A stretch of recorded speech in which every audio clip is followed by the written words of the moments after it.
Hello everyone, welcome to round table study. देखो बच्चे, ये कूलम्ब्स लॉ के बेसिस पर हमारा जो न्यूमेरिकल है हम लोग इसकी बात करते हैं। और इस वीडियो तक हमारा जो एक तरीके से इस चैप्टर का जो एक पार्ट है दैट इज़ इलेक्ट्रिक चार्ज और उससे रिलेटेड न्यूमेरिकल, ये खत्म हो गया। इसके बाद जो स्टार्ट होगा वो होगा इलेक्ट्रिक फील्ड। तो क्या है, जरा हम लोग न्यूमेरिकल को देख लेते हैं। इसमें हम लोग बात करेंगे कुछ अपने एग्जाम्पल्स की और अपने कुछ एक्सरसाइज के क्वेश्चंस की। ओके, देखो एग्जाम्पल 1.5 क्या कहता है। इसके पहले हमने एग्जाम्पल नंबर 1.6 लगा लिया है, तो अगर आपने नहीं देखा तो इसके जस्ट पिछले वाले वीडियो को आप देखो। कहता है ये consider the three charges Q1, Q2 and Q3 each equal to Q। अच्छा ठीक है भाई, तीन चार्जेस लेने हैं, लेकिन जो तीनों ही चार्जेस हैं ना, वो तीनों ही चार्जेस Q के इक्वल है। मतलब Q1 बराबर Q, Q2 बराबर Q एंड Q3 बराबर Q, ऐसा ये क्वेश्चन बोल रखा है। At a vertices of an equilateral triangle, और ये जो तीनों की तीनों जो चार्जेस हैं वो किसी इक्विलैटरल की ट्राइंगल के वर्टिसेस पर रखी गई, that is vertices A B C. मैंने इसे फिगर भी हमारा ये दे रखा था, बट इतना नहीं समझना, ठीक है। कहता है क्या कि अच्छा साइड एल है, ट्राइंगल ऑफ साइड कितनी है, एल है, यानी कि हर एक की लेंथ कितनी है, एल है। और ऑब्वियसली बात है, अगर इक्विलैटरल ट्राइंगल है तो हर एक की साइड एल होगी। What is the net force, what is the force on charge Q. अब देखो यहाँ पर क्यू है, यहाँ पर क्यू है, यहाँ पर आप क्यू बना लेना, दिस इज नॉट ओ, यहाँ पर क्यू है,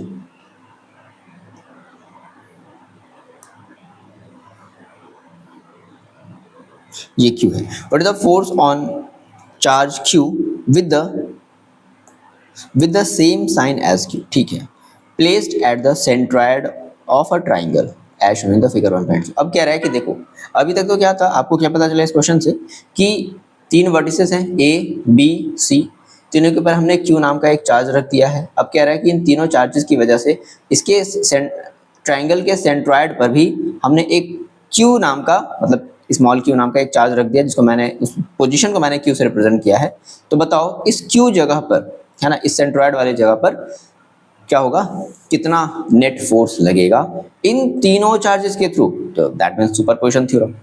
तो देखो जरा, अब अगर एक बात के लिए जरा सुनो, सबसे पहले देखो आपको ना बेसिक सा ट्राइंगल का एक कॉन्सेप्ट समझना पड़ेगा। होता क्या है कि अगर आप एक इक्विलैटरल अगर ट्राइंगल बनाते हो, तो हम अगर तीनों वर्टिस को देखो क्या करें ना, सीधा सीधा अगर हम 90 डिग्री पर अगर हम फॉल कराते हैं, कितने डिग्री पर, 90 डिग्री पर अगर हम फॉल कराते हैं ना, तो मतलब तीनों की तीनों हमारे लाइंस जहाँ भी एक दूसरे तो नहीं बोल सकते, एक तीसरे को बोलेंगे, जहाँ भी एक तीसरे को क्या करें, मतलब तीनों को जहाँ पर इंटरसेक्ट करते हैं उस जगह को हम लोग बोलते हैं सेंट्रॉयड। तो दैट मीन्स ये वाला जो हमारा पार्ट है वो क्या, सेंट्रॉयड है। अब यहाँ पर भी हमें एक चार्ज रखनी है, आप समझना। अब अगर देखो, अगर आप किसी दो चार्जेस के लिए अगर आप कूलम्ब्स लॉ लगाते हो, जैसे मान लो आपने कहा कि सर यहाँ पर हमारे पास एक ए है, यहाँ पर एक क्यू है, तो ये बताओ आप ए और क्यू के बीच क्या करोगे, पोजीशन ए और पोजीशन क्यू के बीच आपने एक एक क्यू नाम का चार्ज रखा है, यहाँ पर भी चार्ज रखा है, यहाँ पर भी आपने चार्ज रखा है। तो अब जब यहाँ पर कूलम्ब्स लॉ लगाओगे, क्योंकि कूलम्ब्स लॉ हम लोग दो चार्जेस के लिए लगाते हैं, तो इसके लिए आपको यहाँ से यहाँ तक की डिस्टेंस पता होनी चाहिए। दैट इज, मान लेते हैं ए क्यू, यहाँ से यहाँ तक की डिस्टेंस कितनी है, ए क्यू है, ठीक है, तो हमें वो पता होनी चाहिए। तो अब हम ये डिस्टेंस कैसे निकालेंगे, सबसे पहले हमें ये समझना है। देखो तो ये जो है ना, ये सेंट्रॉयड है, और सेंट्रॉयड अगर जैसे अगर हम ट्राइंगल के सेंट्रॉयड की किसी भी वर्टेक्स से, वो चाहे यहाँ से यहाँ हो, समझना बात को, वो चाहे यहाँ से यहाँ हो, चाहे यहाँ से यहाँ हो, चाहे यहाँ से यहाँ से, वर्टेक्स से हम बात कर रहे हैं, वर्टेक्स से यहाँ से नहीं ले सकते, यहाँ से बात करें, ठीक है। तो अगर हम किसी भी वर्टेक्स से अगर हम मेजर करें, तो उसकी जो डिस्टेंस होती है ना बच्चे, वो याद रख लेना कितनी होती है, ये हो जाता है 2/3 इंटू ए डी। ये ए डी क्या है, ये पूरा यहाँ से यहाँ तक मान लेते हैं ये डी है। सिमिलरली यहाँ से यहाँ तक ए बी सी डी, ये ई है और ये एफ है ना। तो अगर आप ये वाली डिस्टेंस अगर लेना चाहते हो तो बोलोगे 2/3 इंटू ए डी, या मान लो अगर आप ये वाली डिस्टेंस अगर लेना चाहते हो तो बोलोगे 2/3 इंटू, यहाँ पे मान लो नाम कुछ दे दिया मैंने, सी दे दिया, तो बोलेंगे सी ई। बात समझ में आ रही क्या, ठीक है ना। ये चीज हमारा बेसिक सा फंडा, इस बात को याद रखोगे कि यहाँ से यहाँ तक की जो डिस्टेंस होगी ना, वो क्या हो जाएगी 2/3 AD। और एक्चुअल में सारी डिस्टेंसेस बराबर होंगी, आप चाहे यहाँ से यहाँ तक की डिस्टेंस लो, चाहे यहाँ से यहाँ तक की डिस्टेंस लो, चाहे यहाँ से यहाँ तक की डिस्टेंस लो, ऑल डिस्टेंसेज आर सेम। मेरे ख्याल से इतनी बात क्लियर होगी। अब अगर देखो, अगर इतनी बात क्लियर होती तो हम जरा इन्हें हटाते हैं, क्या हो गया इसे, ये क्यों नहीं हट रहा है, ठीक है। अब देखो, तो हमें हमें ये बात साफ साफ पता चल गई कि सर अगर हमें ए और क्यू के बीच अगर एक फोर्स निकालनी, ध्यान से सुनना मैंने क्या कहा आपसे कि सर अगर हमें ए और क्यू के बीच अगर एक फोर्स निकालनी है तो सबसे पहले सर हमें ए और क्यू के बीच की डिस्टेंस पता होनी चाहिए, सर हमें सी और क्यू के बीच की डिस्टेंस पता होनी चाहिए, और सर बी और क्यू के बीच की डिस्टेंस हमें ये पता होनी चाहिए, क्योंकि बिना इसके हम निकाल ही नहीं सकते। तो हम सबसे पहले डिस्टेंस निकालेंगे, है ना। अब देखो सर ये एडी सर कैसे निकाला जाए, तो देखो जरा बात को समझना। जैसे आप जब जैसे ही ए को अगर आप डी से मिलाते हो, आप जब जैसे ही इस ए को डी से अगर मिलाते हो, एक मिनट, आप जब जैसे ही इस ए को डी से मिलाते हो तो देखो ए डी सी एक ट्राइंगल बनता है, ए डी सी क्या बनता है, एक ट्राइंगल बनता है। और अगर ये पूरा अगर 60 है तो ये आधा कितना हो जाएगा, 30 डिग्री हो जाएगा। अब अगर क्या करो, ये जो आपने कहा कि देखो सर ए डी सी हमारा जो ट्राइंगल बना है, ये ट्राइंगल आपका ये पता चल गया कि सर ये 30 डिग्री है, बिल्कुल ये 90 डिग्री है, और ये हमें नहीं पता, जाने दो। तो देखो हमें अगर ये थीटा है, याद करो क्लास 10th सही बच्चे, क्लास 12th में जितने भी बच्चे भी हैं, स्पेशली जिनका बेसिक मैथमेटिक्स था, उन बच्चों को बहुत ज़्यादा प्रॉब्लम आती है, तो प्लीज़ वो बच्चे ज़्यादा कंसंट्रेट करेंगे। अगर आपका ये थीटा है तो इसको हम लोग बोलते थे बेस बोलते थे, याद आया, ये हमारा बेस होता था, थीटा जिस साइड से अटैच होती थी उसे बेस बोलते थे, ये हमारी परपेंडिकुलर होती थी, याद आया। तो देखो हम लोग ये फॉर्मूला जानते हैं, मैंने कहा कि सिंस देखो क्या है हमारा ये जो ट्राइंगल है, कौन सा ट्राइंगल, ए डी सी है ना, ए डी सी बोल दो या ए बी सी, मतलब सॉरी ए बी डी बोल दो, कोई भी हम एक पार्ट ले लेते हैं। तो मैंने कहा कि देखो since triangle A D C is right angle triangle, ये है राइट एंगल ट्राइंगल है, तो राइट एंगल ट्राइंगल है तो हम कह सकते हैं कि angle DAC is equal to 30 degree. So DAC 30 है तो हम क्या लगाते हैं, देखो अगर हम लगाते हैं क्या, cos 30 कितना होता है, तो cos थीटा का फॉर्मूला क्या होता है, ये होता है बेस अपॉन हाइपोटेनस। देखो मैंने एक तरीका भी बताया था, शायद अगर आपको याद है तो अच्छी बात है। क्या बच्चे याद रखते हैं जनरली, जो क्लास 12th में है और जो इनका बेसिक मैथमेटिक्स जो भूल चुके हैं, तो आपको याद रखना है PBP अपॉन HHB, ठीक है। वेट जस्ट हम इसे आपको रिवीजन करा रहे हैं कि ये एक्चुअल में ये है क्या चीज़। देखो ये जो हमारा होता है ये होता है साइन के लिए, ठीक है, ये होता है कॉस के लिए, और ये होता है टैन के लिए। मतलब अगर आपसे कोई बोलता है साइन थीटा तो बोलोगे परपेंडिकुलर अपॉन हाइपोटेनस, आपसे अगर कोई बोलता है कॉस थीटा तो बोलोगे बेस अपॉन हाइपोटेनस, और अगर आपसे कोई बोलता है टैन थीटा तो बोलोगे परपेंडिकुलर अपॉन बेस। ये एकदम बेस्ट ट्रिक है, इसका आप उल्टा भी कर सकते हो। साइन का उल्टा क्या होता है, कोसेक, तो अब अगर आपसे कोई कोसेक बोलता है तो आप उल्टे बोलोगे, है ना, हाइपोटेनस अपॉन परपेंडिकुलर, इस तरीके से। मेरी बात मेरे ख्याल से समझ में आ गई। तो देखो अगर हम जरा वैल्यू रखते हैं cos 30, और cos 30 की वैल्यू सभी को पता होनी चाहिए, कितनी होती है, √3/2 is equal to base. Base हमें बेस ही तो हमें निकालना है, दैट मीन्स एडी, बेस का बोलो मतलब क्या है, एडी अपॉन हाइपोटेनस। हाइपोटेनस देखो हमारी कितनी है, देखो 90 डिग्री के सामने की साइड को बोलते हैं हाइपोटेनस, तो ये हमारी क्या है, हाइपोटेनस है। हाइपोटेनस क्या है, दैट इज AC, ठीक है, और AC तो हमें पता है L है। तो चलो हम यहाँ से AD निकाल लें। तो फाइनली यहाँ से अगर देखो अगर हम AD निकालें तो AD देखो, AD को हमने यहीं पर छोड़ दिया, AC को मैंने इधर ट्रांसफर कर दिया, तो ये हो गया √3/2 इंटू AC, ठीक है, बात समझ में आ गई। अच्छा इसकी जरा अगर हम AC की अगर वैल्यू रख देते देखो कितना हो जाएगा, तो AD इज इक्वल टू देखो कितना हो जाएगा, एक मिनट,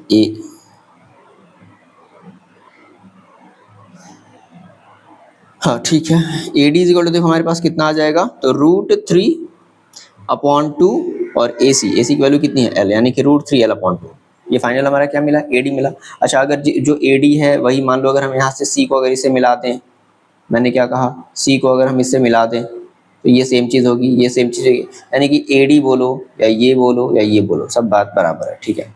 अच्छा सर लेकिन सर हमें तो सर AQ चाहिए ना, हमें क्या चाहिए, बात को समझो ध्यान से, हमें तो सर AQ चाहिए। तो मैंने कहा कि आपको एक फॉर्मूला याद रखना पड़ेगा, क्या, कि सिंस आप चाहे AQ बोलो या BQ बोलो या फिर CQ बोलो, सब आपस में क्या होते हैं, बराबर होते हैं। कितना होता है, 2/3 इंटू AD, मतलब अगर हमने, चलो फिलहाल अभी हम अगर AQ की बात कर रहे हैं तो हम AD लेंगे, इसी तरीके से अगर हम BQ की बात करेंगे तो यहाँ पे समथिंग मान लो कुछ होता, वो ले, है ना, तो दैट इज AD। अब देखो ये कितना हो जाएगा, 2/3 इंटू AD की वैल्यू रख दो, कितनी है, √3/2, L, ये 2 से 2 कैंसिल, क्या बचेगा, √3/3, ये बचेगा ना, तो ऐसा कर लो, इसको आप जरा क्या बचेगा ध्यान से जरा देखना, √3/3 इंटू एल।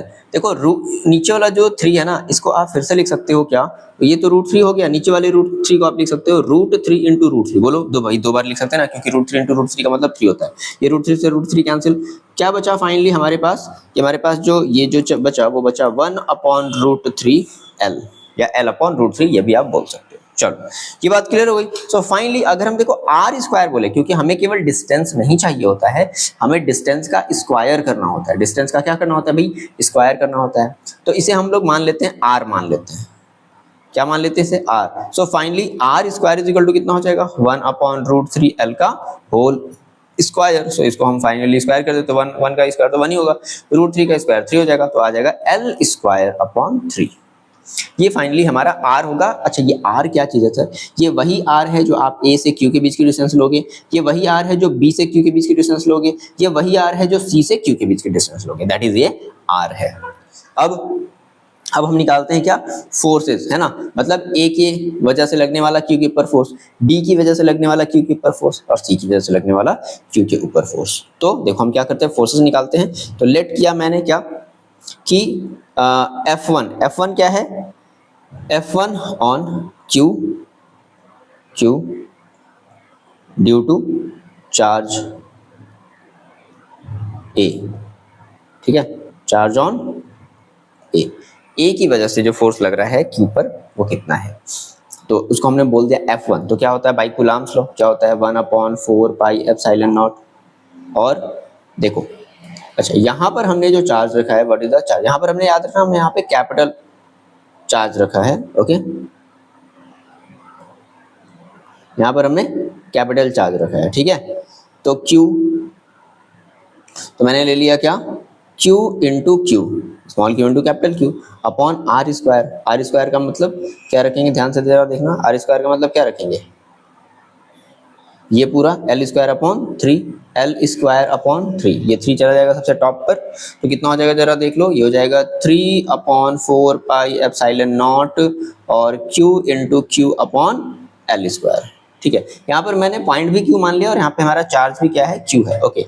ये तो आपने निकाल लिया, लेकिन अगर आप एक मतलब फोर्स हमें पता है कि वेक्टर क्वांटिटी है, क्योंकि यहाँ पर तो देखो जब फोर्स लगाएगा तो A की जो डायरेक्शन होगी, A जो है इस चार्ज के ऊपर इस तरफ फोर्स लगाएगा, जो मैंने यहाँ पर मेंशन किया है F1, ये बात समझ में आई। तो डायरेक्शन होगी, तो देखो किधर से किधर की तरफ बताओ जरा, तो कहेंगे A से O की तरफ, बोलो हाँ या ना, बोलो हाँ या ना। तो क्या लिख दिया जाता है अलोंग, इसके पहले वाली वीडियो को आपने देखा है तो लिखेंगे अलोंग AO, डायरेक्शन ही है ये, यानी कि ये देखो ये एरो कंडीशन, ये जो F1 है ना, ये क्या बता रहा है, डायरेक्शन बता रहा है। अच्छा ये बताओ सभी के मैग्नीट्यूड सेम ही तो होंगे ना यार, ये बताओ डिस्टेंस भी सेम है, ठीक है, और सब Q है, तो सबके मैग्नीट्यूड बताओ सेम होंगे कि नहीं सेम होंगे। तो इसी तरीके से अगर हम F2 निकालें, F2 बोले तो क्या है कि F2 जो है force on Q due to charge B, इसका भी सेम आएगा, क्या आएगा 3/4πε0, बोलो हाँ या ना, Q into Q upon L square, और ये क्या हो जाएगा अलोंग, देखो F2 यानी कि देखो ये किसके अलोंग है, B से Q की तरफ, AO नहीं ये Q, B से अलोंग B से Q की तरफ। अच्छा सिमिलरली अगर हम F3 निकालें, समझ में आ गया कि F3 क्या है, force on charge Q due to C, तो ये भी हो जाएगा 3/4πε0 Q small q capital Q upon L square. अब देखो C वाला देखो इधर की तरफ फोर्स लगा रहा है कि नहीं लगा रहा है, इस तरफ, तो क्या कहोगे अलोंग CQ, क्या बोल दिया जाए अलोंग CQ। मेरे ख्याल से इतनी बात देखो बच्चों को समझ में आनी चाहिए, अगर यहाँ तक अगर बात समझ में नहीं आई है तो फिर कुछ गड़बड़ है, दैट मीन्स आप पीछे के कॉन्सेप्ट को छोड़ते हुए आए हो, ओके। CQ, अच्छा ये बताओ, क्योंकि अभी हमने जस्ट थोड़ी देर पहले पढ़ा कि भाई अब यहाँ पर तो 3 फोर्सेस लग रही हैं और तीनों की डायरेक्शन देखो अलग है, और सर हम लोग जो पैरेललोग्राम जो हम लोग जो थ्योरम लगाते हैं कि भाई फोर्स की हमें डायरेक्शन अगर एक्चुअल में निकालनी है तो सर हम तो 2 फोर्सेस के लिए लगाते हैं ना, ये तो सर 3 फोर्सेस है। कोई नहीं, ऐसा करते हैं सबसे पहले हम F2 और F1 के बीच लगाते हैं, F2 और F1 के बीच, F2 और F1 के बीच रिजल्टेंट फोर्स निकालते हैं, क्योंकि आप तीनों के लिए एक साथ नहीं लगा सकते। तो हम F2 और F3 या किसी के बीच ऐसा निकाल सकते हैं, ऐसा कोई रूल नहीं है। बात समझ आ रही है? बात समझ आ रही ना? तो देखो F2 हमारा देखो इस तरफ से है, ऐसे समझो जरा, हम थोड़ा सा यहाँ पे रफ डायग्राम बनाते हैं। फिगर में आप देखोगे, आपने जो फिगर बनाया भी अपनी कॉपी में जरा मैच करो, ये एक इस तरफ है, ये आपका F2 है, और इस तरफ क्या है आपका F3 है। तो आपको पता है कि हम कैसे लगाते हैं, हम अपना रिजल्टेंट फोर्स कैसे निकालते हैं, पैरेलल है ना। तो इस तरीके से हमारा क्या होगा, F3 होगा। ये तो डायरेक्शन हो गई, मतलब F3 नहीं बोलेंगे, F23 बोल देंगे इसको, क्योंकि ये दोनों का रिजल्टेंट है ना। ठीक है, अच्छा जी, अब ये बताओ F2, तो ये F23 ये तो डायरेक्शन होगी ना, कि डायरेक्शन देखो F23 की डायरेक्शन ऊपर की तरफ होगी, ए की तरफ होगी, लेकिन इसकी मैग्नीट्यूड क्या होगी, तो हमें वो निकलता है किससे भाई, अपने वो पैरेललोग्राम वाले लॉ से। तो हमने क्या कहा कि देखो हम पहले किसी दो फोर्स के बीच निकालते थे, तो हमने कहा कि देखो रिजल्टेंट फोर्स, कौन सा force, resultant force of F2 and F3 क्या हो जाएगा, जरा देखो तो कितना हो जाएगा, स्क्वायर रूट F1 का स्क्वायर प्लस F2 का स्क्वायर, सॉरी F1 नहीं, F2 का स्क्वायर एंड F3 का square plus 2F2 F3 into cos theta, समझना ठीक है। तो सर हमारे पास सर F2 बोलो, F2 बोलो, F1 बोलो, F3 बोलो, ये सब आपस में बराबर ही तो हैं, सब आपस में क्या है, बराबर है। हम सबको मान लेते हैं F मान लेते हैं, सबको क्या मान लेते हैं, तो F square plus 2F square भाई, क्योंकि F1 और F2 F3 करेंगे तो क्या हो जाएगा, F स्क्वायर हो जाएगा। अब सर सवाल है सर ये कॉस थीटा सर क्या रखें, कॉस थीटा सर क्या रखें, देखो अब ये कॉस थीटा, थीटा मतलब ध्यान से देखना, इनके बीच की एंगल, थीटा कहाँ गया, ये वाला, क्योंकि ये आपका F2 है, ये आपने F2 लिया, ये आपने F3 लिया, तो इनके बीच का एंगल ये, तो ये कितना होता है, ये हमारा होगा 120 डिग्री, क्योंकि ये सेंट्रॉइड पर बन रहा है, तो ये कितना होगा, याद रखोगे 120 डिग्री। तो हम क्या रख लें, थीटा 120 डिग्री। अब ये बताओ, मैंने जस्ट अभी आपको बताया कि cos 120 डिग्री की वैल्यू कितनी होती है, -1/2। तो हम सीधा सीधा बताओ इसकी जगह क्या -1/2 रख लें, बिल्कुल रख लीजिए सर, कोई दिक्कत वाली बात नहीं है। ये 2 से 2 कैंसिल, तो ये देखो क्या हो जाएगा, F स्क्वायर कितना हो जाएगा, 2F स्क्वायर, और माइनस ये बचेगा F स्क्वायर। ठीक है, तो कितना हो जाएगा, स्क्वायर रूट है, तो यहाँ से रूट बाहर निकल जाएगा, क्या बचेगा, F बचेगा।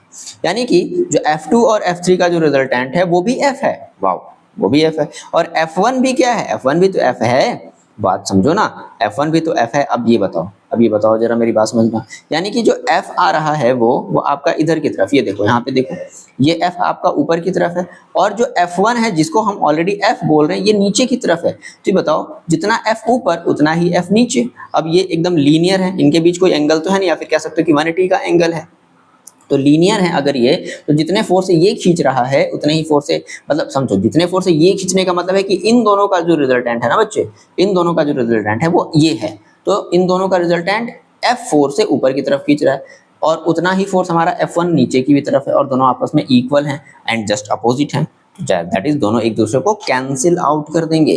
क्या वर्ड यूज करते हैं बच्चा पार्टी, कैंसिल आउट। तो क्या कहेंगे देखो कि नाउ जो ये हमारा दिस फोर्स है, this force F1 and F are equal and opposite। So net force कितना हो जाएगा, net force on Q, point Q is equal to कितना हो जाएगा, F माइनस F, क्योंकि दोनों की वैल्यू क्या है, सेम है, दैट इज 0। तो नेट फोर्स यानी कि फाइनल आंसर जो आएगा ना, इस वाले पॉइंट पर हमें जो फाइनल आंसर मिलेगा ना, वो कितना मिलने वाला है, आ गया, इस वाले पॉइंट पर हमें जो फाइनल फोर्स मिलेगा वो 0 फोर्स मिलेगा। आई होप की बात आपको क्लियर हुई, ओके, समझ में आया। अगले क्वेश्चन की तरफ बढ़ते हैं। देखो अब हम लोग आ जाते हैं अपने एक्सरसाइज वाले क्वेश्चन पर। तो एनसीईआरटी का ये आपके पास 1.1 क्वेश्चन है ना। अब तक हमने जो भी थ्योरी पढ़ी है उसके बेसिस पर हमने एनसीईआरटी क्वेश्चन को सॉल्व कर रहे हैं, और एग्जांपल नंबर जो नेक्स्ट था वो हम ऑलरेडी इसके पहले वाले वीडियो में डिस्कस कर चुके हैं, इसलिए हम इसमें नहीं डिस्कस करेंगे। तो वीडियो को पॉज करके जरा एक बार ट्राई करो। सबसे पहले हम लोग देखो क्या करते हैं, गिवन करते हैं। कहता है कि what is the force between the two small charges, that means आपसे क्या पूछ लिया, आपसे एफ पूछ लिया। Small charges sphere having charges मतलब दोनों चार्जेस दी गई है, ठीक है, यानी कि पहली चार्ज और दूसरी चार्ज। तो ठीक है भाई, चलो लिख लेते हैं Q1 is equal to 2 into 10 की power -7 coulomb and Q2 is equal to 3 into 10 की power -7 coulomb. Placed 30 centimetre apart, 30 centimetre that means distance दे दिया 30 सेंटीमीटर। पहली चीज देखो सेंटीमीटर में है तो बहुत एकदम सावधान हो जाओ, सेंटीमीटर हमें सेंटीमीटर में नहीं चाहिए, ठीक है ना, हमें मीटर में चाहिए। तो हम क्या कर देंगे, हम कर देंगे 30/100 मीटर, क्योंकि 30 सेंटीमीटर को मीटर में लाने के लिए 100 से डिवाइड करते हैं, 0 से 0 कैंसिल, कितना आ जाएगा बच्चों 0.3 मीटर, ठीक है 0.3 मीटर। चलो तो फोर्स निकालना है, निकाल लो भाई। Force is equal to by Coulomb's law is equal to कितना होता है 1/4 पाई एप्सिलॉन नॉट और Q1 Q2 upon R square. Value रख देते हैं 1/4 पाई एप्सिलॉन नॉट की वैल्यू सभी लोग जानते हो 9 × 10 की पावर 9 होता है, इंटू Q1 देखो कितना है 2 × 10 की पावर -7 इंटू Q2 कितना है 3 × 10 की पावर -7 अपॉन R स्क्वायर करते हैं ना, R का मतलब 0.3 का होल स्क्वायर। एक मिनट कहाँ आ गए हम, 0.3 का होल स्क्वायर, तो 0.3 इंटू 0.3 के होल स्क्वायर का क्या मतलब हुआ 0.3 इंटू 0.3। अब देखो इसे सॉल्व करते हैं, अब समझना इसे सॉल्व देखो कैसे करेंगे। जिन बच्चों को कैलकुलेशन प्रॉब्लम है वो यहाँ पर बेसिकली स्पेशली थोड़ा सा ध्यान देंगे। सबसे पहले ऐसा करते हैं, देखो हम इस 0.3 और 0.3 को हम 3 में कन्वर्ट करते हैं, तो इस 0. ध्यान से समझना इस 0.3 को कन्वर्ट करने के लिए आपको 10 का मल्टीप्लाई ऊपर नीचे करना पड़ेगा, इसको भी 3 में कन्वर्ट करने के लिए 10 का मल्टीप्लाई ऊपर नीचे। देखो हम जरा डायरेक्टली कर रहे हैं, मैंने ऊपर कर दिया 10 × 10 2 बार कर दिया और नीचे मैंने कर दिया 10 × 10, ऐसा कर दिया मैंने, कोई दिक्कत बात नहीं। तो इससे देखो होगा क्या, ये तुम्हारा 9 × 10 की पावर 9 रहेगा ही रहेगा, ये देखो 2 × 3 एज इट इज रहेगा ही रहेगा, 2 × 3 भी रहेगा, ठीक है। देखो 7 की पावर -7 7 की पावर -7 7 की पावर -14 हो जाएगा, तो 7 की पावर -14 और ये 10 × 10 मिल करके हो जाएगा 10 की पावर 2। यहाँ तक मेरे ख्याल से कोई दिक्कत नहीं होगी। अपॉन देखो क्या कर लिया मैंने 3 × 3 कर लिया, ठीक है ना, और ये 10 के साथ मल्टीप्लाई करके 3 × ये देखो ये 3 से ये एक 3 कैंसिल, ये 3 से ये 3 3 जा 9 कैंसिल, क्या बचा आपके पास, केवल आपके पास 2 बचा और यहाँ पर 3 बचा, तो 2 × 3 कितना हो गया 6 हो गया। अब देखो 10 की पावर -14 है और 10 की पावर +2 है, तो -12 आ जाएगा, कितना आ जाएगा 10 की पावर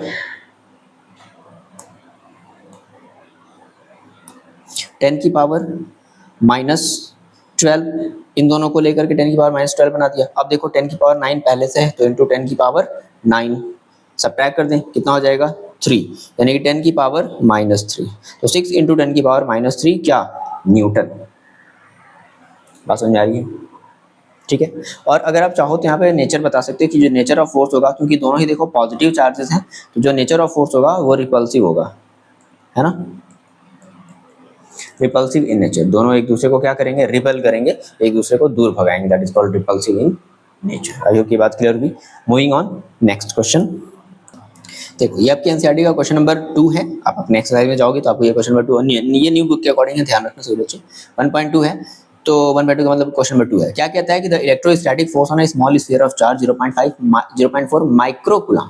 अब ये माइक्रो कूलम का मतलब क्या हुआ, ठीक है सर हमें तो पता था कूलम में, तो हम गिवन पहले करते हैं माइक्रो कूलम, दैट मीन्स हमारे पास क्या दिया है, Q1 दे दिया है। Q1 इज इक्वल टू कितना है 0.4 माइक्रो कूलम। माइक्रो कूलम का मतलब होता है 0.4 × 10 की पावर -6 कूलम, ध्यान रखना।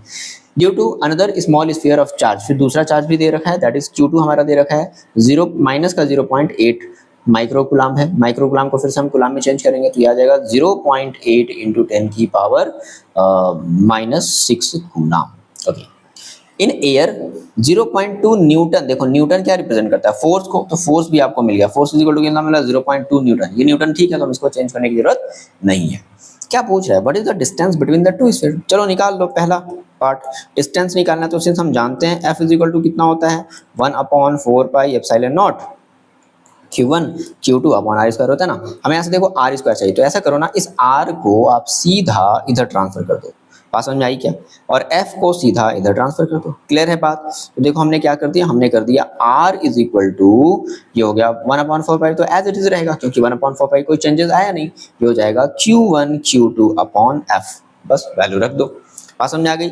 R स्क्वायर होगा यहाँ पर, सॉरी R स्क्वायर, तो R square is equal to देखो कितना हो जाएगा 1/4 पाई एप्सिलॉन की वैल्यू सभी लोग जानते हैं, 10 की पावर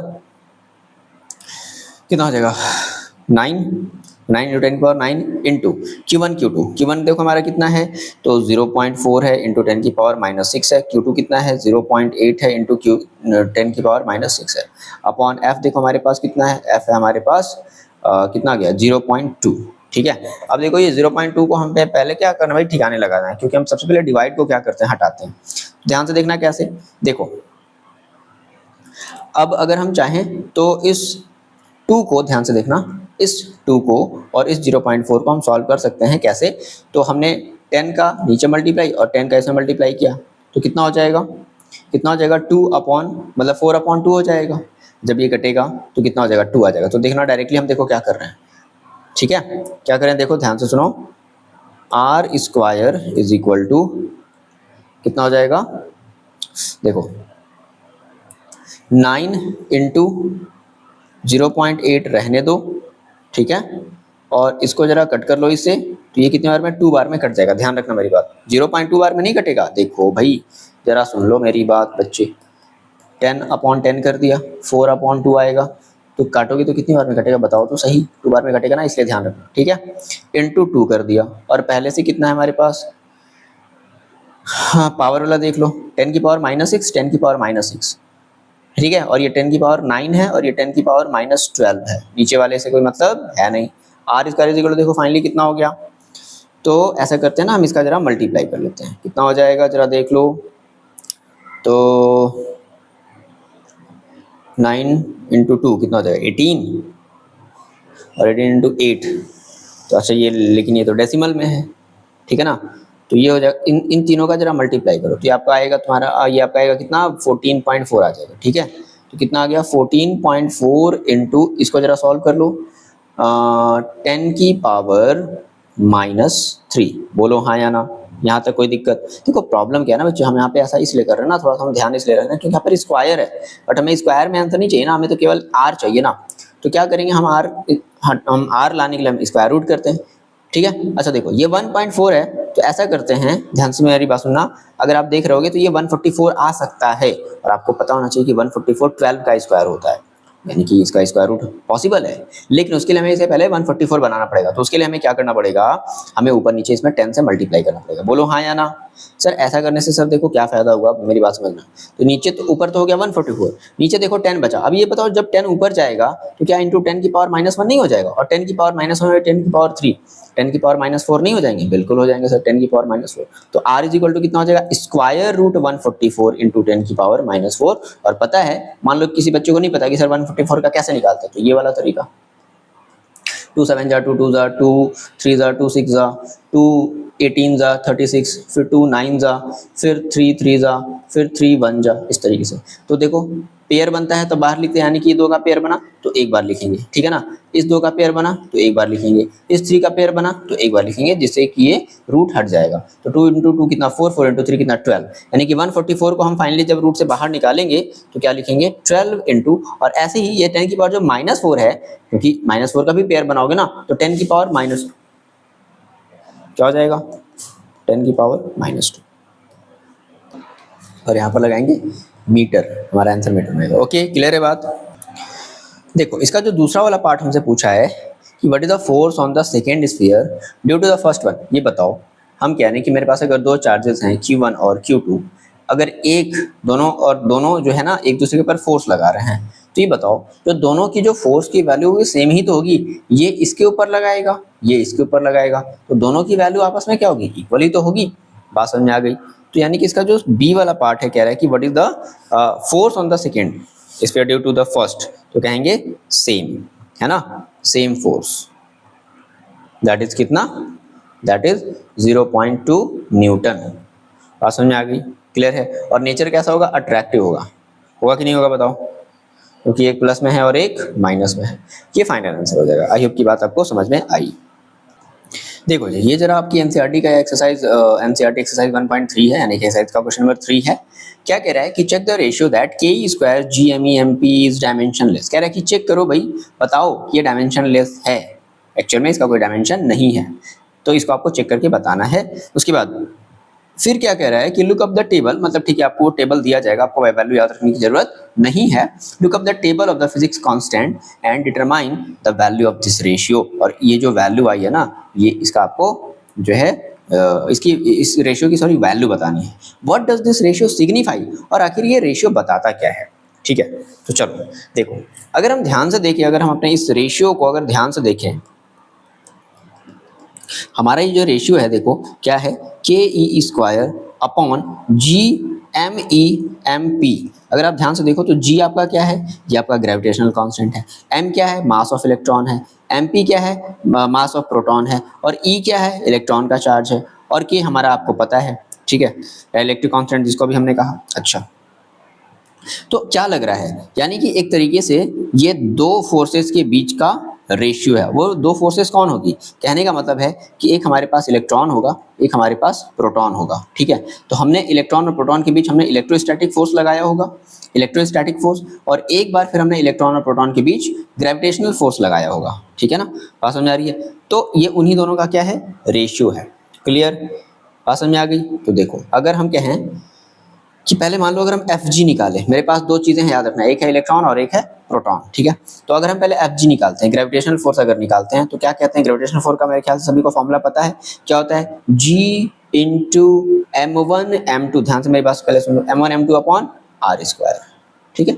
इनके बीच की डिस्टेंस मान लेते हैं क्या है, r स्क्वायर। अब यहाँ पे m1 का मतलब मास ऑफ इलेक्ट्रॉन है और m2 का मतलब मास ऑफ प्रोटॉन है, तो हम इसे ऐसे भी लिख सकते हैं क्या कि Fg is equal to G और Me और MP अपॉन R स्क्वायर। बात क्लियर, इसे मान लिया इक्वेशन नंबर 1। इसी तरीके से देखो अगर हम F इलेक्ट्रोस्टैटिक फोर्स निकाले, दैट मीन्स अगर हम Fe निकालें इलेक्ट्रोस्टैटिक फोर्स, तो ये देखो कितना हो जाएगा, ये हो जाएगा हमारे पास क्या, 1/4 पाई एप्सिलॉन नॉट और E into P, E into P का मतलब समझ रहे हो, तो पी भी हमारा, पी के ऊपर भी जो चार्ज होता है ना, वो भी तो ई ही होता है। बात समझ आ रही कि नहीं आ रही है, तो पी के ऊपर जो चार्ज होता है वो भी क्या होता है, ई होता है, इसके ऊपर भी चार्ज इलेक्ट्रॉन, मतलब बस पॉजिटिव एक के ऊपर नेगेटिव, तो ई हम लिख लें, कोई दिक्कत, ई इंटू ई लिख लें अपॉन आर स्क्वायर। इसको अगर हम सॉल्व कर लें तो एफ ई इलेक्ट्रोस्टैटिक फोर्स जो आएगा वो कितना आएगा, 1/4 पाई एप्सिलॉन नॉट और E square upon R square. ये बना हमारा इक्वेशन नंबर 2। क्लियर है बात। तो इसका हम क्या कर ले, रेशियो निकाल लें, तो हम क्या कर लेते हैं, हम सेकेंड को फर्स्ट से डिवाइड कर देते हैं, या आप फर्स्ट को सेकेंड से भी डिवाइड कर सकते हो, ऐसा कोई नहीं है। तो F E upon F G is equal to, देखो कितना हो जाएगा, ये देखो ध्यान से देखना, तो एफ ई की वैल्यू पहले रखते हैं, क्या है, 1/4 पाई एप्सिलॉन नॉट और E square upon R square और अपॉन ये कितना हो जाएगा, जी और M E M P upon R square, ठीक है। ये देखो, आर स्क्वायर से आर स्क्वायर कैंसिल, ओके, और बचेगा क्या आपके पास, 1/4 पाई एप्सिलॉन नॉट को हम लोग के रख सकते हैं, बिल्कुल रख सकते हैं सर। तो देखो क्या बचेगा, ये हमारे पास बचेगा के ई स्क्वायर, ठीक है, upon G M E M P, तो यही तो है, बात समझ में आ गई। देखो ये जो आपका रेशियो जो आपके क्वेश्चन में था वही तो हमने आंसर में भी ले आए। क्लियर है बात, ठीक है। यानी कि ये क्या है बता दो, ये जो रेशियो है ये क्या है, दिस रेशियो, दिस इज, ऐसे बता दो कि this is the ratio of electrostatic force या electric force to gravitational force, gravitational force और इलेक्ट्रिक फोर्स के बीच की ये बीच का ये रेशियो है, ठीक है, ऑफ इलेक्ट्रॉन एंड प्रोटॉन, ये चीज। अच्छा, अब इसमें देखो एक चीज और आपसे पूछा था क्या, कि आप ना टेबल ऑफ, मतलब फिजिकल कांस्टेंट यहाँ पर रख करके इस रेशियो की आपको क्या करनी है, determine the value of this ratio. आपको इस रेशियो की वैल्यू भी देखो निकालनी है ना, तो वैल्यू निकालने के लिए देखो हमें के की वैल्यू पता होनी चाहिए, हमें ई की वैल्यू, हमें जी की वैल्यू, हमें एम ई की वैल्यू और हमें एम पी की वैल्यू, जो कि हमारे फिजिक्स के मतलब स्टार्टिंग के, आप जब पेपर देखोगे ना, मतलब जो पेपर होता है उसके स्टार्टिंग में सब कुछ ही दिए हुआ रखा हुआ रहता है, ठीक है। तो अगर हम वैल्यू की देखो अगर हम बात करें तो जी क्या क्या बचा है, सॉरी यहाँ से देखते हैं, के की वैल्यू सभी को पता है, 9 इंटू 10 की power 9 into E square 1.6 into 10 की पावर -19, इसका होल स्क्वायर करना है अपॉन जी की वैल्यू देखो कितनी होती है, तो ये होती है 6.67 इंटू 10 की पावर -11, अगर भूल गया हो तो याद कर लेना, इंटू फिर क्या होता है M E mass of electron, ये कितना होता है 9.1 इंटू 10 की पावर -31 इंटू एम पी, ठीक है, मास ऑफ प्रोटॉन, ये कितना होता है, तो 1.67 इंटू 10 की पावर -27, प्रोटॉन का मास थोड़ा सा बड़ा होता है, याद रखना, ठीक है। अब देखो फाइनली आपको इसको सॉल्व करना पड़ेगा, सॉल्व करोगे भाई, बाकी पहले पावर वाले को एक साथ, नंबर वाले को एक साथ मल्टीप्लाई कर लो, ये दो बार लिखोगे 1.6 इंटू 1.6, और इधर वाले सारे नंबर को आपस में क्या कर लो, मल्टीप्लाई कर लो, पावर वाले को एक साथ देख लो, ठीक है। फाइनली आप क्या करोगे, डिवाइड करोगे, ठीक है, और अप्रॉक्स वैल्यू चाहो तो आप लिख सकते हो। तो देखना आप इसको कैलकुलेट करोगे तो ये आपका आएगा 2.3 इंटू 10 की पावर 37। ठीक है, अब ये रेशियो देखो बता क्या रहा है, दैट मीन्स हम ये कह रहे हैं क्या कि एफ जो समझने वाली बात है, F E upon F G is equal to कितना आया 2 इंटू 3 इंटू 2.3 इंटू 10 की पावर 20, सॉरी 2 इंटू 3 ये 10 की पावर 39 आएगा। ठीक है, तो क्या आएगा 10 की पावर 39, दैट मीन्स अगर आप एफ को अगर आप यहीं पर छोड़ दो, एफ इज इक्वल टू कितना हो जाएगा, तो ये हो जाएगा 2.3 इंटू 10 की पावर 39 जी। मतलब जो इलेक्ट्रोस्टैटिक फोर्स जो लग रही है ना, वो ग्रेविटेशनल फोर्स के कंपैरिजन में इतने गुना ज़्यादा है। बात समझ में आ रही है, यानी कि बहुत ज़्यादा बड़ा है electrostatic force as comparison to gravitational force. F G यहाँ लिखेंगे, एफ जी लिखेंगे। आई होप की बात आपको क्लियर हुई। ठीक है, कोई प्रॉब्लम? आई होप कि ये कैलकुलेशन आप कर लोगे। फिर भी अगर कोई स्टिल प्रॉब्लम है तो आप मेरे को कमेंट करके बताओगे कि सर कैलकुलेशन में थोड़ी सी प्रॉब्लम है, तो देखेंगे इसका एक्स्ट्रा फिर से वीडियो बना करके, जिसका टॉपिक से कोई लेना देना नहीं होगा, केवल और केवल कैलकुलेशन का। ओके, आगे बढ़े। चलो मूविंग ऑन नेक्स्ट क्वेश्चन, देखते हैं एनसीईआरटी का कौन सा क्वेश्चन है इसके बेसिस। देखो ये आपकी एनसीईआरटी का क्वेश्चन 1.6 है, दैट इज एनसीईआरटी एक्सरसाइज का क्वेश्चन नंबर 6। क्या कह रहा है कि आपके पास 4 पॉइंट चार्जेस दे रखे हैं, क्यूए उसका मैंने नाम दे दिया है, मतलब ये बुक वाला नाम दिया है, क्यूए है, क्यूबी है और क्यूसी है और क्यूडी है ना, जो कि 4 कॉर्नर पर रखे गए हैं, स्क्वायर के किसी 4 कॉर्नर पर रखे, और ध्यान रखना ये स्क्वायर शेप है, एबीसीडी ऑफ साइड 10 है और हर एक साइड की वैल्यू कितनी है 10 सेंटीमीटर है।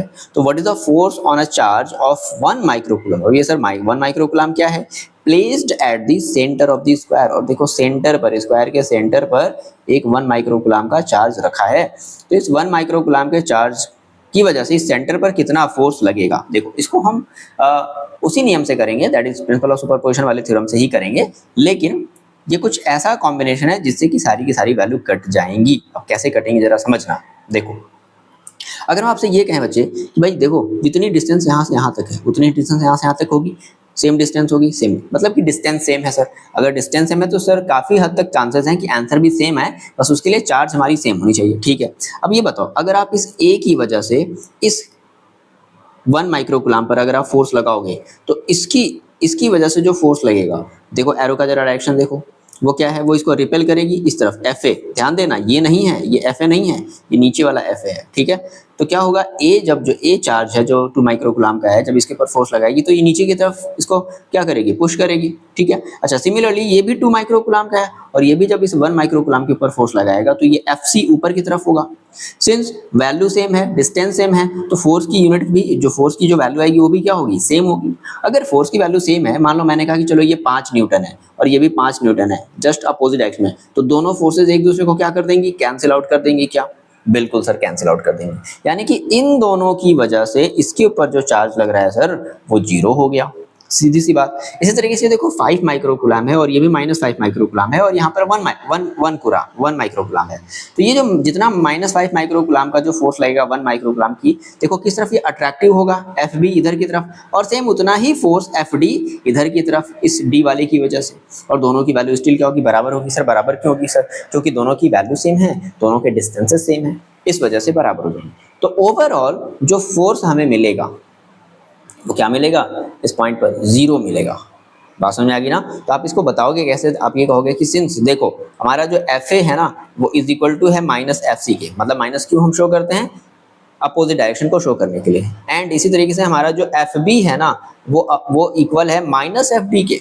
तो अगर हम टोटल फोर्स लगाएं by principle of superposition theorem, ये लिखना पड़ेगा टोटल फोर्स, ठीक है, by principle of superposition theorem कितना, तो क्या कहेंगे F A plus F B plus F C और प्लस एफ डी, ये कहेंगे।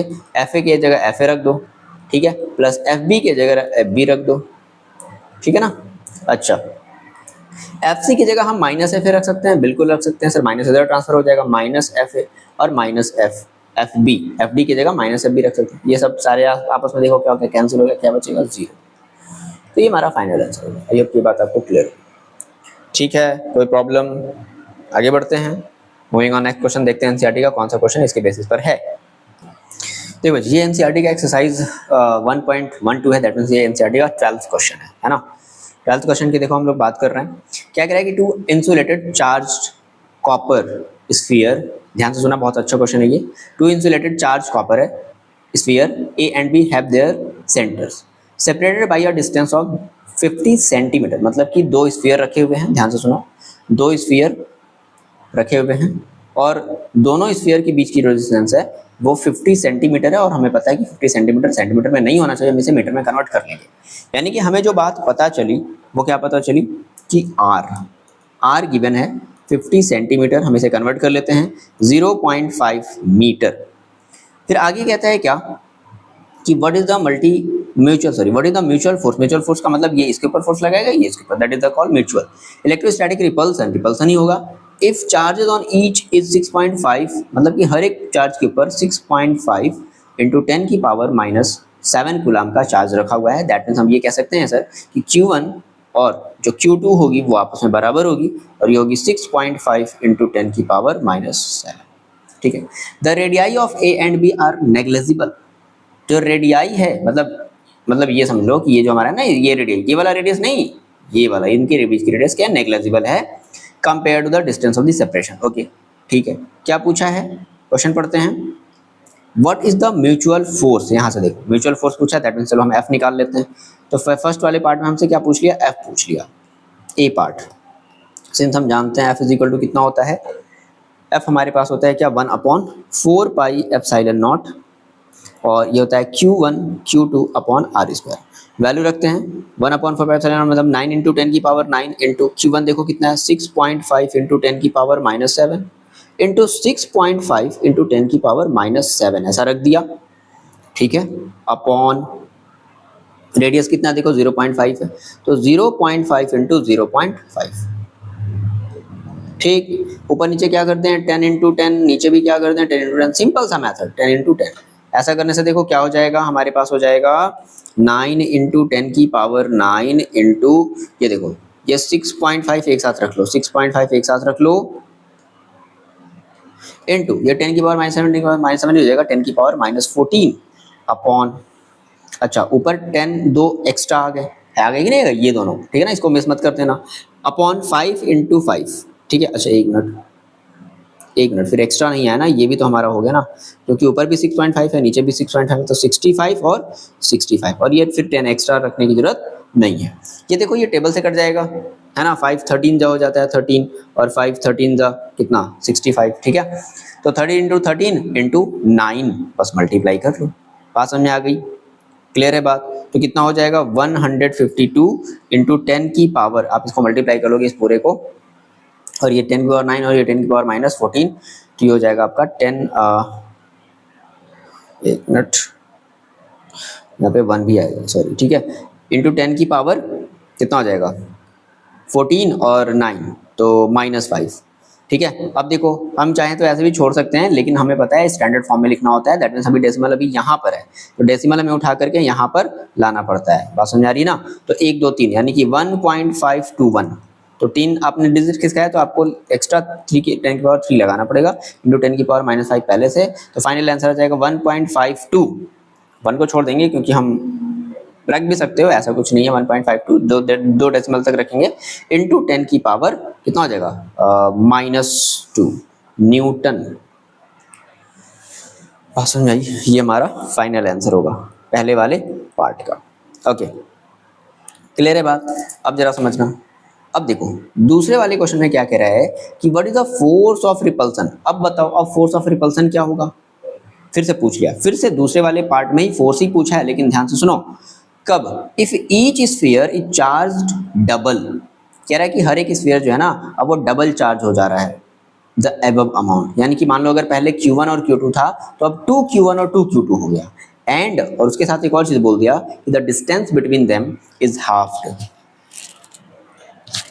इनके बीच की जो डिस्टेंस है ना अब हम हाफ कर दे रहे हैं, बात समझ आ रही है क्या, जरा ध्यान से सुनो क्या करना है हमें नाउ। अगर हम बी पार्ट की इसकी देखो अगर हम बात करते हैं तो क्या कह रहा है कि अब जो हमारे पास Q1 है और जो Q2 है वो हमारे पास 2Q है, मतलब जस्ट हमने दोनों को डबल कर दिया, और जो R है वो R/2 है, सीधी सी बात। चलो फॉर्मूला अप्लाई करते हैं, सिंस अगेन F डैश बोल देते हैं इस केस में, क्या होता है 1/4 पाई epsilon not Q1 Q2 upon R square, ये करोगे वैल्यू रखो 1/5 एप्सिलॉन नॉट की वैल्यू 9 इंटू 10 की पावर 9 इंटू Q1 की जगह क्या रखोगे 2Q रखोगे, तो 2Q स्क्वायर कर दें डायरेक्टली, कैसे सर बात समझ में नहीं आई। देखो 2q, फिर इस q2 की जगह भी क्या रखोगे 2q रखोगे, बात समझ में आ गई। तो डायरेक्टली क्या करते हैं 2q स्क्वायर करते हैं, ठीक है ना, यानी कि 2q स्क्वायर, चलो एक मिनट 2q ऐसे रख लो, गलत हो जाता है, 2q इंटू 2 की दैट मीन्स 4q स्क्वायर होगा, सॉरी, है ना, अपॉन देखो क्या हो जाएगा आर स्क्वायर, आर की वैल्यू क्या रखोगे R upon 2, that means R upon 2 का होल स्क्वायर। अभी वैल्यू मत पुट करना, देखो हम बता रहे हैं क्यों, ये बहुत इजी तरीके से होगा, बहुत इजी तरीके से होगा, डोंट वरी, वैल्यू मत पुट करो फिर से सर लगे सर सॉल्व कर, नहीं ऐसा नहीं करना है, ध्यान से सुनना मेरी बात। तो ऐसा करो, इसको भी अभी छोड़ दो, इसको भी क्या रख लो, इसको रख लो क्या 1/4 पाई एप्सिलॉन नॉट ही, अभी इसको छोड़ो। अब सुनना मेरी बात ध्यान से, 1/4 पाई एप्सिलॉन नॉट को 1/4 एप्सिलॉन नॉट रहने दो, ये देखो 2 इंटू 2 कितना हो जाएगा 4 हो जाएगा, ठीक है ना। और देखो ये जब r का स्क्वायर होगा और यहाँ पे 2 का भी स्क्वायर होगा, तो 2 का स्क्वायर फिर से 4 हो जाएगा, तो 4 फिर से ऊपर चला जाएगा, तो क्या हो जाएगा 4 इंटू 4, ये 4 कहाँ से आ गया सर, ये वाला आया है, और ये 2 सर यहाँ पर, तो सर 2 था, लेकिन नहीं यहाँ पर स्क्वायर भी तो है ना, इसलिए, ठीक है। और इंटू देखो क्या हो जाएगा Q square upon R square.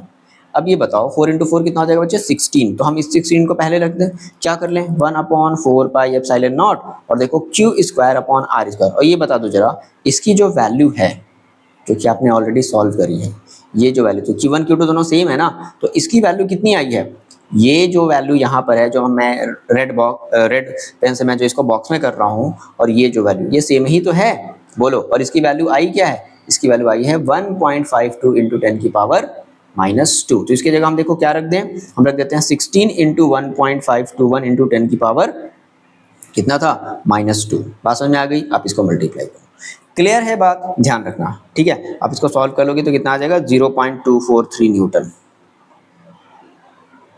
आई होप की बात समझ में आई, अगर कोई प्रॉब्लम है तो कमेंट करो।